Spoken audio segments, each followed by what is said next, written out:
साथियों नमस्कार। साथियों, अगर आप गौर करें तो आज है फ्राइडे और आज कई ऐसी खबरें आई हैं जो अक्सर वीकेंड पे आती हैं। पहली खबर ये कि ईरान ने स्ट्रेट ऑफ हॉर्मुज को पूरी तरह से खोल दिया है और अलाउ कर दिया है कि कोई भी कमर्शियल वेसल वहां से निकल सकता है।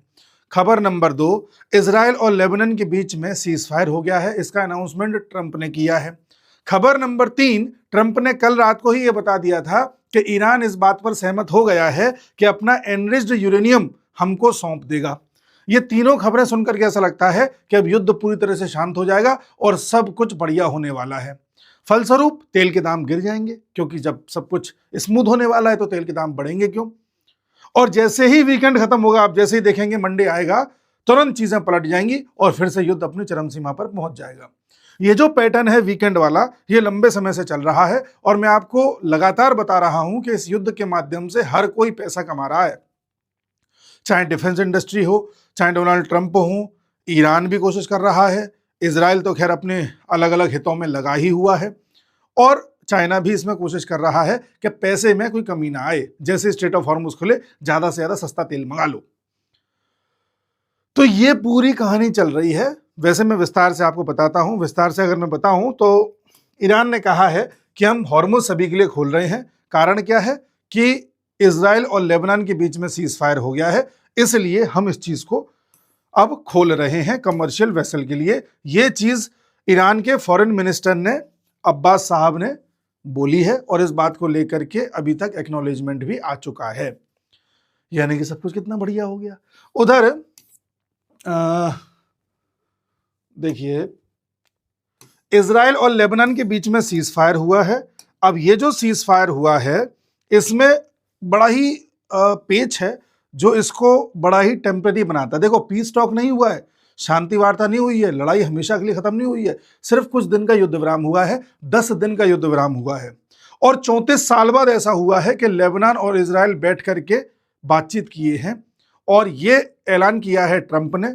वॉशिंगटन डीसी में बातचीत हुई है, ऐसा बताया गया है। और लेबनान की सरकार ने इजराइल की सरकार से बात करी है सीज फायर के लिए। इस पर इजराइल भी हैरान है कि लेबनान मान कैसे गया।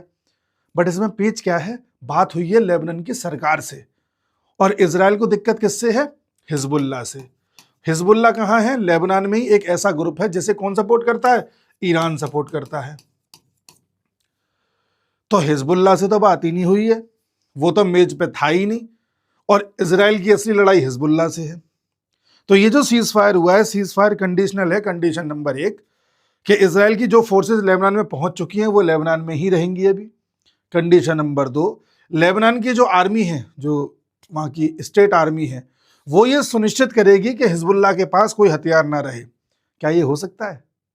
लेबनान की आर्मी है, ये सुनिश्चित करेगी कि हिजबुल्लाह इजराइल पे कोई अटैक ना करे। क्या ये हो सकता है? क्योंकि लेबनान में ज्यादा ताकतवर तो हिजबुल्लाह ही है। वहां पर सरकार तो नाम मात्र के लिए है। सरकार कैसे हिजबुल्लाह को कंट्रोल कर लेगी? कर ही नहीं पाएगी। तो हिजबुल्लाह तो लगातार इजराइल पर अटैक करता रहेगा। और एक और इसमें क्लॉज दिया गया है कि इजराइल को कहीं भी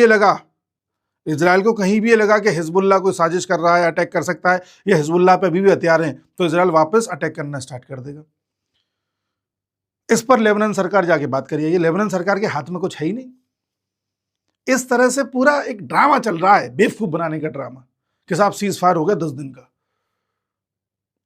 और ऐसा कैसे हो सकता है कि इजराइल जिस उद्देश्य के साथ गया था उस उद्देश्य को छोड़ के आ जाए? इजराइल का उद्देश्य नंबर 1 यहां से हिजबुल्लाह को पूरी तरह से खत्म करना। उद्देश्य नंबर 2 कि लेबनान का जितना हिस्सा कब्जा सकते हो कब्जा लो। क्योंकि लेबनान में अगर आप देखोगे तो जनरली जो हिजबुल्लाह है वो कुछ इस पोर्शन में ज्यादा है, इस साउथ वाले पोर्शन में, और थोड़ा बाउंड्री पे इधर सीरिया के बॉर्डर पे। इजराइल ने अभी तक एक बफर जोन तो बना दिया है, एक ऐसा जोन बना दिया है यहाँ पर जहां पर इजराइल की आर्मी का अच्छा खासा प्रेजेंस है और लेबनान का कोई भी फोर्सेस यहां पर नहीं है। तो इजराइल हिजबुल्लाह को जिंदा छोड़ करके, अधमरा छोड़ करके तो वापस नहीं आएगा। इजराइल को ट्रंप ने बोला होगा कि भाई ऐसा ऐलान कर दे, फिर 2 दिन बाद फिर स्टार्ट हो जाइए, मान जा बात को। क्योंकि ऐलान तो ट्रंप ने किया है। ट्रंप ने कहा है कि देखो मैंने सीज फायर करवा दिया और ये 10 दिन का सीज फायर मैंने कराया है और ये 10वां युद्ध है जो मैंने रोका है। वो तो अपनी पीठ थपथपाता ही रहता है। तो इजराइल नहीं मानने वाला, ये सीज फायर नहीं टिकने वाला। ये सब एक ट्रेडिंग की इनसाइडर ट्रेडिंग की व्यवस्था है, पैसा कमाया जा रहा है दबा करके, ठीक है। इसके बाद हॉर्मुज खुल गई है, ऐसी खबर आ रही है, शायद इसलिए खोली होगी जिसको जितने टैंकर ले जाने ले जाओ, क्योंकि 1-2 दिन बाद फिर बंद होने वाली है ये, ठीक है। और उधर से खबरें ये भी आ रही हैं कि ट्रंप ने कहा है कि भाई ईरान ने भले ही खोल दिए स्ट्रेट ऑफ हॉर्मुज, लेकिन हमारा जो ब्लॉकेड है वो भी ऐसा ही रहेगा, हम अपनी नेवी को पीछे नहीं करेंगे, ऐसा ट्रंप ने कहा है। तो क्या ईरान मान जाएगा? ईरान फिर कहेगा अगर तुम पीछे नहीं कर रहे तो फिर हम भी नहीं जाएंगे, हम भी नहीं खोल रहे अपनी तरफ से स्ट्रेट ऑफ हॉर्मुज को। उधर ट्रंप ने कहा था कल, खबर तो आज सुबह आई है लेकिन उनके हिसाब से तो कल ही है, ट्रंप ने कहा कि ईरान एनरिच्ड यूरेनियम हमें दे देगा, एनरिच जितना भी किया है 60% 70% जितना भी, वो यूरेनियम हमको सौंप देगा। अब सौंप देगा का क्या मतलब है? ईरान निकाल करके यूएसए को पकड़ा देगा कि ले जाओ, या ईरान कहेगा कि ये रहा हमारा यूरेनियम, यूएस की फोर्स आ जाए और इसको सेफ गार्ड करती रहे, या ईरान ये कहेगा कि ठीक है यूएसए हम ये जिम्मेदारी उठा रहे हैं कि इससे सिर्फ बिजली बनाएंगे और आप निगरानी करते रहना। बाद में ईरान ने मना कर दिया था, ऐसा कुछ भी नहीं है, हमने ऐसा कुछ नहीं कहा कि हम यूरेनियम दे देंगे, ये बात भी नहीं हो सकती। चाहे कुछ भी हो जाए, धरती फट जाए, आसमान फट जाए, कुछ भी हो जाए, ईरान कभी भी अपना यूरेनियम यूएसए को नहीं देगा, ना यूरेनियम अपने हाथ से जाने देगा। ईरान बर्बाद हो जाएगा लेकिन यूरेनियम नहीं जाने देगा। ये जिद, इसी बात की तो लड़ाई है। सेम इजराइल, कुछ भी हो जाएगा हिजबुल्लाह को खत्म करके ही मानेगा। इजराइल ईरान में तख्ता पलट करा के माने, इजराइल की जिद है कि इसका यूरेनियम खत्म करके मानूंगा, यूएसए की जिद है कि ईरान में तख्ता पलट करके मानूंगा। तो हर किसी की ऐसी जिद है जो मतलब तभी पूरी हो सकती है बिल्कुल आर पार हो जाए, बिल्कुल न्यूक्लियर बॉम्ब गिराने के आसपास की कोई घटना हो जाए। कुछ विशेषज्ञों का कहना है कि यूएसए जो बार बार सीज फायर करवा देता है, कभी इजराइल से, कभी खुद कर देता है, कभी रुक देता है, कभी सब कुछ अच्छा कर देता है, ऐसा इसलिए करता है क्योंकि यूएसए थोड़ा सा टाइम खींच रहा है अपनी फोर्सेस को ग्राउंड पर उतारने के लिए। यूएसए ये प्लानिंग कर रहा है कि ईरान में वो अपनी फोर्सेस को ग्राउंड पर उतारे। अब उतारेगा नहीं उतारेगा तो वक्त बताएगा, इस बारे में कुछ भी नहीं कह सकते। बट यूएसए कुछ कर रहा हो या ना कर रहा हो, एक चीज की गारंटी है, पैसे दबा के कमा रहा है।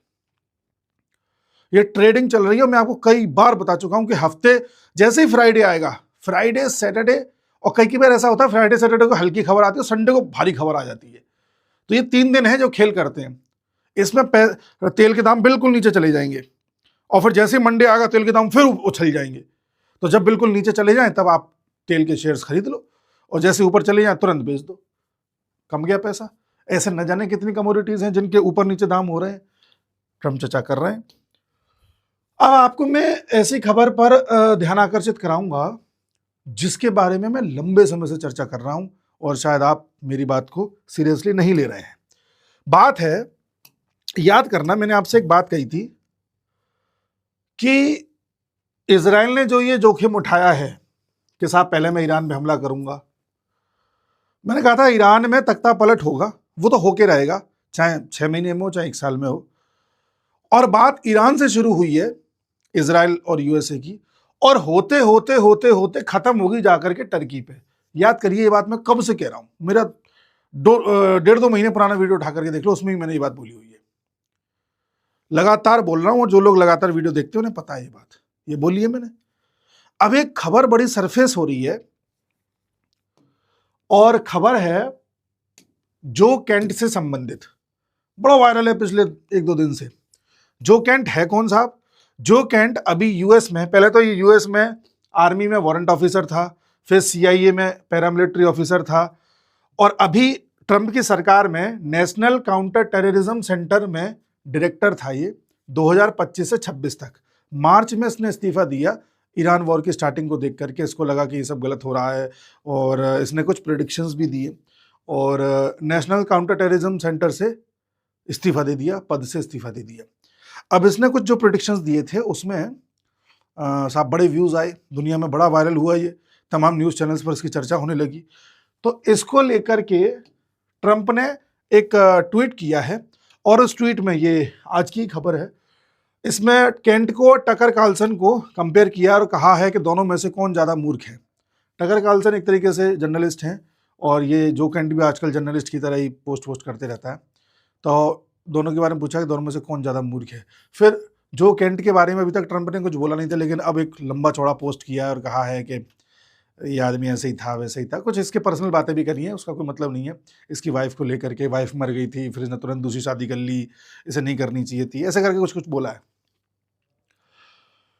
इसने भविष्यवाणी क्या करी थी? इसने भविष्यवाणी ये करी है, ये कहा है इसने, जो केंट ने, कि देखिएगा आने वाले समय में यूएसए नाटो से बाहर आ जाएगा और नेटो से बाहर आने का सिर्फ एक पर्पज़ है यूएस का, कि वो कैसे भी करके इज़राइल के साथ मिलकर टर्की पे अटैक करना चाहता है। अभी क्या है कि यूएसए और टर्की दोनों ही नेटो में हैं। एक बार यूएसए नेटो से बाहर आ जाएगा तो टर्की पे अटैक करना आसान हो जाएगा, वरना 2 नेटो कंट्री आपस में भिड़ जाएँगी तो दिक्कत वाली बात है। तो बोले डोनाल्ड ट्रंप का जो लॉन्ग टर्म प्लान है वो ये है कि अंतिम अटैक या जो लास्ट अटैक जो होगा इन देशों के बाद, वो टर्की है। और ये बात मैं कब से कह रहा हूँ आपसे, टर्की पे अटैक तो होगा, चाहे अभी हो, चाहे मतलब टाइम लगेगा उसमें, हो सकता है 2028-29 में हो, 30 में हो, 32 में हो, पता नहीं, टाइम का मैं कुछ नहीं कह सकता, बट होगा। उससे पहले पाकिस्तान का खेल हो जाएगा। तो जियोपॉलिटिक्स में जो अभी चल रहा है, ये उठापटक डेली की कि अभी हमने ये खोल दी स्ट्रेट ऑफ हॉर्मुज, अभी सीज़फायर 10 दिन का हो गया, 5 दिन का हो गया, ये तो छोटी-मोटी चीज़ें हैं जो होती रहेंगी। लास्ट रिजल्ट यही है कि इस पूरे क्षेत्र से इस्लामिक रेडिकलिज्म खत्म करना है। फिर चाहे वो टर्की का हो, चाहे ईरान का हो, चाहे सीरिया का हो, फिर चाहे लेबनान में हो या और तो यमन में हो, यहाँ पर खत्म करना है। इस लार्जर गोल के साथ इज़राइल चल रहा है और यूएसए को इज़राइल का साथ देना ही पड़ेगा, राजी नहीं तो गैर राजी सही। और इज़राइल के दुश्मन पाकिस्तान भी है, इज़राइल खुद इस बात को मानता है कि Pakistan is not safe country to deal with. और ऐसी स्थिति में इज़राइल का सबसे अच्छा साथ इंडिया दे सकता है और इंडिया दे रहा है। तो इसीलिए पूरे जो सिनेरियो में आपको रिजल्ट का अंदाजा लगाना हो, मैं बार-बार कहता हूं, तो हमेशा ये देखो कि इज़राइल क्या कह रहा है। यूएसए ट्रंप क्या कह रहा है इसमें मत जाओ, ये तो धंधेबाजी है। ट्रंप ने ये भी कहा है कि मैं इस्लामाबाद में जा सकता हूं अगर पीस टॉक आगे बढ़ती है और मुझे लगता है कि ईरान के युद्ध को लेकर के पीस हो सकती है, शांति वार्ता हो सकती है, तो हो सकता है मैं पाकिस्तान चला जाऊं। जबकि 20 साल से कोई यूएस का राष्ट्रपति पाकिस्तान नहीं गया है, इनको जाना है। कारण इनका और इनके बेटे का पैसा लगा हुआ, पैसा। जी हाँ, पाकिस्तान में क्रिप्टो करेंसी में पैसा लगा हुआ है और जितने भी वहाँ के रेयर अर्थ मिनरल्स हैं उसमें भी इन्होंने शेयर ले रखे हैं। और बलूचिस्तान में कितने हैं आप जान रहे हैं। तो ये पूरा धंधेबाजी चल रही है, देखते जाइए। और भारत में तो अपने तरीके से चीज़ें हो ही रही हैं। मैंने आपको बताया था कि किस तरह से महिला आरक्षण बिल को लेकर के पॉलिटिक्स हो रही है। मैंने अपने चैनल पॉलिटिकल अफेयर्स इनसाइट्स पर डेडिकेटेड वीडियोस बनाए हुए हैं, आप देख सकते हैं। आसाम इलेक्शन, बंगाल इलेक्शन को लेकर के, तमिलनाडु पॉलिटिक्स को लेकर के, महिला आरक्षण बिल को लेकर के, तो आप वो भी विजिट कर सकते हैं। हमारा चैनल है ज़िंदगी अफेयर्स इनसाइट्स, वहाँ पर हम ज़िंदगी की बातें करते हैं, वहाँ भी जा सकते हैं। और अगर आप करंट अफेयर पढ़ना चाहते हैं पूरे साल के, जिससे आपके किसी भी एग्ज़ाम में सारे क्वेश्चन सॉल्व हो जाएँ, जितने भी करंट अफेयर से संबंधित हैं, फैक्चुअल हों, डेटा वाले हों, तो हमने किताब तैयार करी है, हमने खुद ने, जो पिछले साल के करंट अफेयर्स को कवर करती है। वो आप परचेज़ कर सकते हैं, मैंने लिंक दिया हुआ है डिस्क्रिप्शन में, कमेंट बॉक्स में पिन किया है। ठीक है? बाकी हम मिलते हैं अगले वीडियो में, तब तक के लिए नमस्कार।